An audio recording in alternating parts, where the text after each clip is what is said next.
Gary Beikirch didn't realize what a dangerous world he'd been born into on August 29, 1947, particularly when, at just 18 months of age, he toddled up the stairs of the old Victorian duplex in Rochester, New York, spotted an open window, and leaned out against the screen. He and his parents lived upstairs, while his aunt and uncle lived downstairs. Mealtimes were often a shared experience, and on this evening, while the grown-ups were engrossed in conversation, Gary had toddled off. The child stood alone.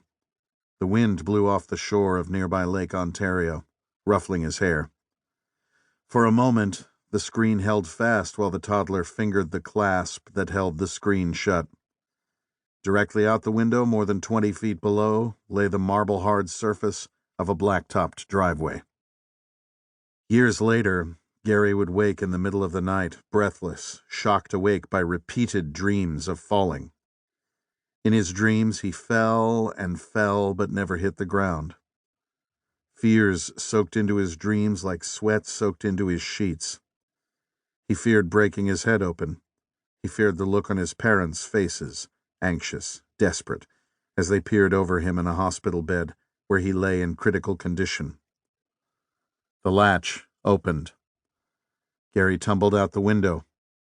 The toddler hit the pavement head first with a massive thud.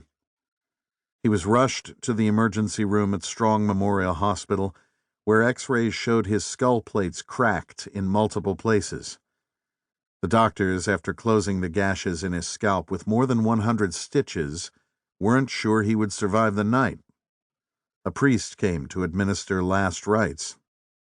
Gary hovered between life and death. Time slowed for Gary's parents, George and Norma, as they hoped and waited, wondering whether Gary would ever heal or be the same.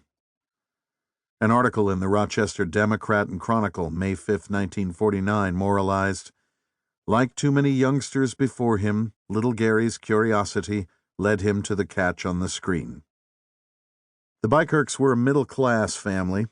George built carburetors at Rochester Products, a division of General Motors, the plant where most of the town worked. After Gary's fall, George could barely concentrate on his job. On the side, he played AAA baseball with the Rochester Red Wings, and all the players came by the hospital to sign a baseball for the boy. Norma worked as a homemaker. She spent her days and nights at the hospital, watching over her struggling son.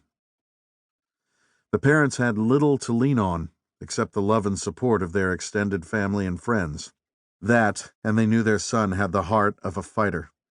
They'd even named him with a future battle in mind, choosing Gary, a Germanic name meaning spear, sometimes translated as loyal warrior. They knew their son would be tough. Another factor came into play during the crisis, although it remained hidden to the family until years later. Gary's mother and father were not churchgoers or part of any faith tradition. Yet every evening on the other side of Rochester, a 10-year-old girl knelt beside her bed and begged God to spare his life.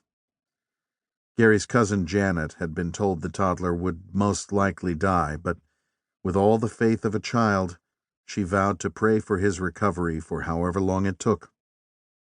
Gary's days in the hospital stretched into weeks. Surgery followed surgery.